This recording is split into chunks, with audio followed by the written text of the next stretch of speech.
We are farmers close to Buckingham, Iowa. Cheryl is with me. On that August night of 2018, it rained a little. Since we were both raised on farms, that is all Cheryl and I have ever known. On an Iowa farm, there is naturally a lot of space to run around and very few neighbors. Our closest neighbors were George and Kenny, who lived around half a mile distant in opposite directions. The two guys were farmers, and life was somewhat quiet where they lived. The folks who live in your immediate vicinity are easy to become acquaintances with. Our residence is frequently visited by the wives of George and Kenny, and vice versa. So, as is customary on Saturday nights, George and his wife dropped by for a few drinks. We got really tipsy playing board games.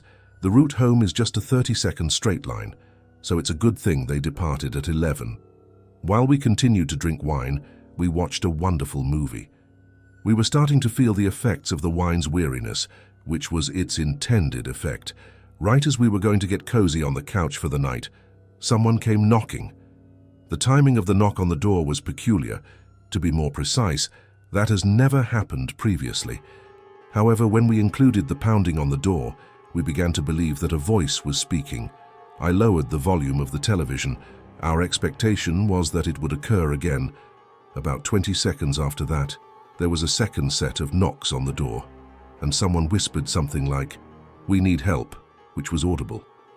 I was about to get up and unlock the door when Cheryl shook my arm. Her expression was one of sneer and a firm headshake. "I'm just going to ask who it is," I whispered. She warned, "I shouldn't let them know we're home," before adding, "but chances are they already knew we were home." I walked up to the door and asked, "Who is it?" A voice on the other side of the door said, "Oh, thank God, the door stands open. Can you come in?" I said, "Who are we?" "My wife and I," was the response I got. After a few seconds of silence, I finally spoke out and asked, "Did you hear me?" The speaker's voice sounded robotic, as if he were attempting to make his natural voice sound higher, and I started to get dubious at this point. "Is that you, George?" I said it with a chuckle. George is a big klutz, so it's not unheard of for him to do anything like this while drunk. The response was a somewhat deeper "yes" from the same voice. When I realized it was really George, I almost felt relieved, but I didn't want to open the door just yet to confirm that. In this part of the country, it's extremely rare for a stranger to knock on your door late at night, claiming to be lost. It's not a normal occurrence and should provoke immediate concern. I yelled out from the doorway, "Prove it," and asked, "Where did you meet your wife?" A new voice responded, "That's a trick question." My smile vanished as I retrieved my phone to call George. Cheryl was watching and urging me to call the police, but I told him to hold. George let the phone ring 3 times before answering, and I asked, "Are you at my front door right now?" In response, he said, "No." "Why?" Remember that we were all still drunk when I told him that someone was posing as a delivery guy and trying to persuade me to open the front door. He said he would be right there, and we concluded the call. I yelled, "I have a shotgun waiting for you if you don't leave here now," as the doorbell rang again. "We're trying to use the phone. That's all we need," the responding voice said. Cheryl dialed 911, but it took a long time for a police officer to come. We could hear footsteps on our wraparound wooden deck, a few pairs of feet to be exact. One of the feet even tried to lift the blinds to open a closed window, so we knew they came to our house.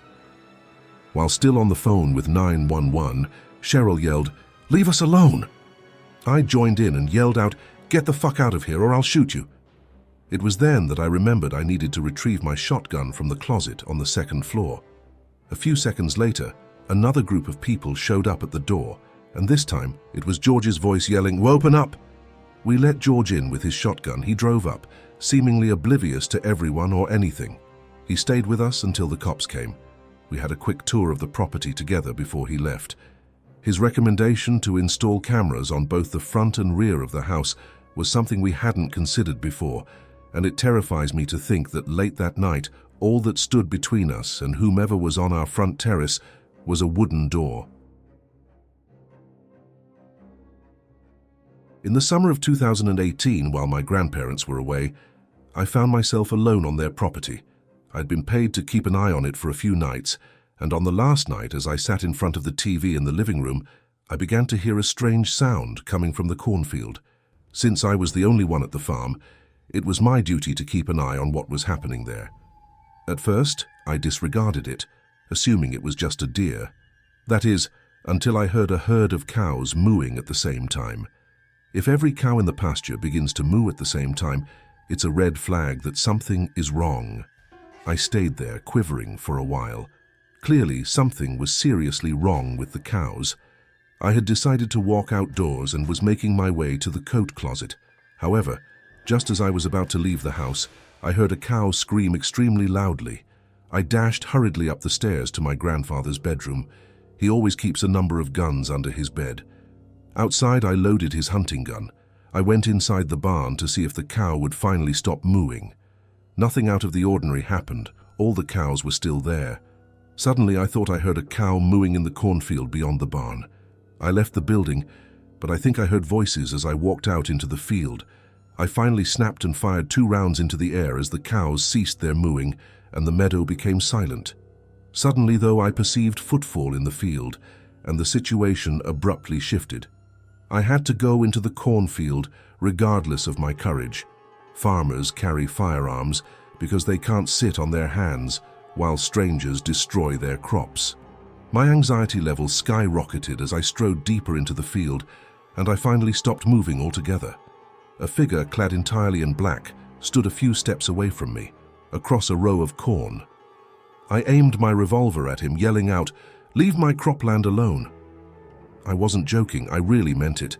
When he still didn't budge, I fired another bullet into the air to scare him away, but he still didn't try to leave my cropland alone.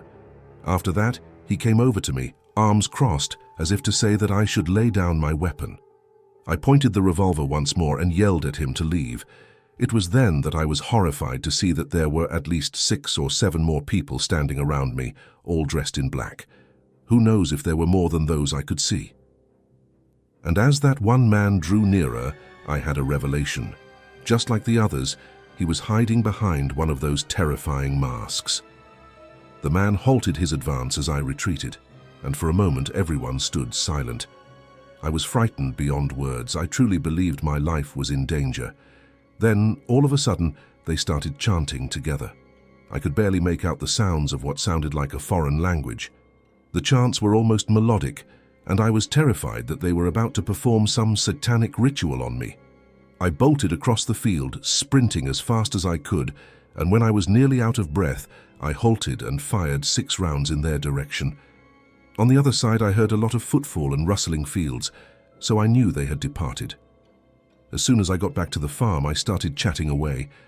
I hurriedly dialed 911 from the house phone. I was as honest as I could be with the operator. She assured me that a police officer would be there soon. I started running toward the farmhouse, but I paused when I saw something on the ground that has stuck with me ever since. A cow's head placed in the center of the candles.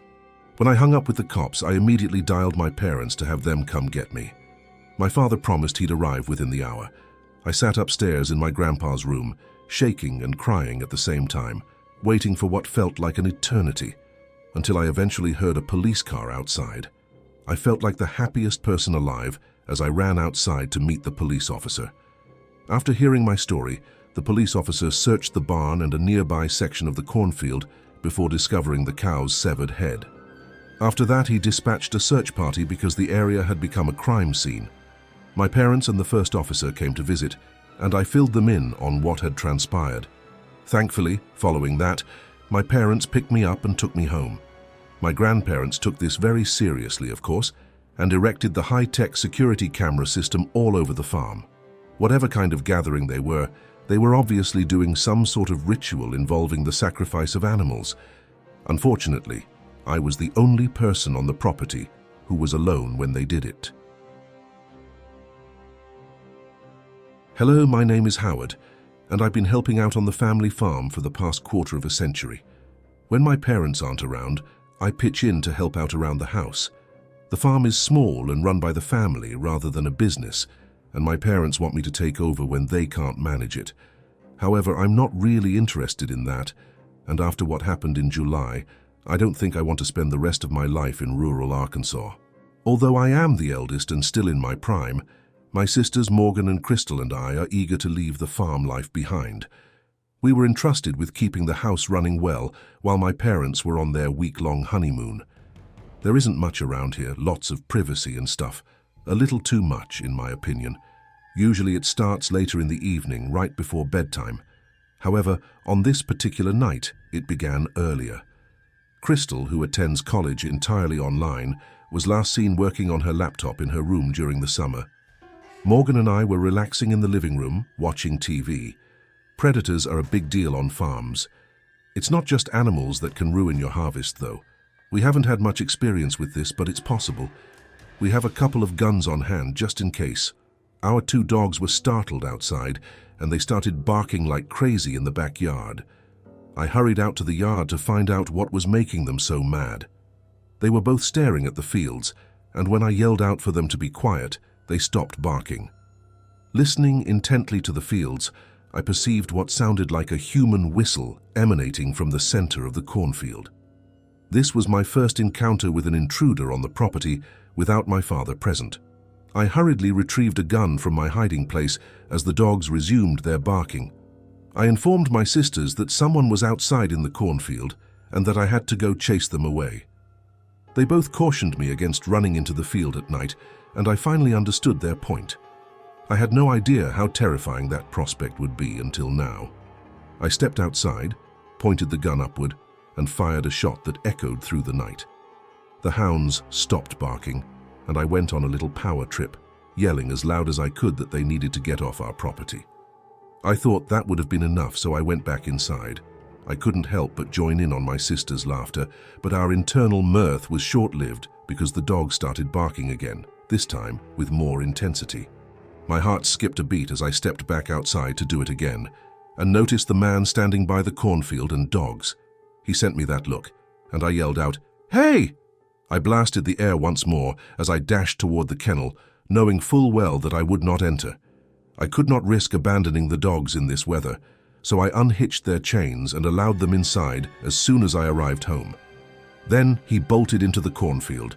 I forewarned my sister that someone was hiding in the fields.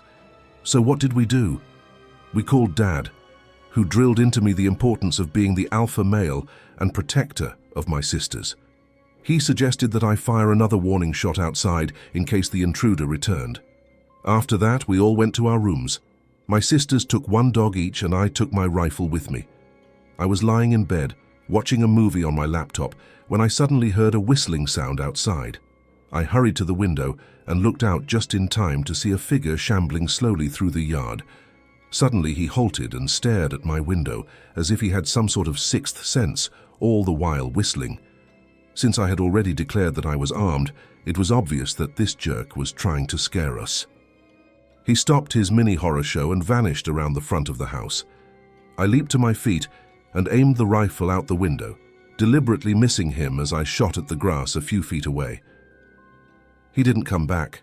After that, only a fool would want to see him again. Of course, I told my sisters the reason I shot him and that he wouldn't be back.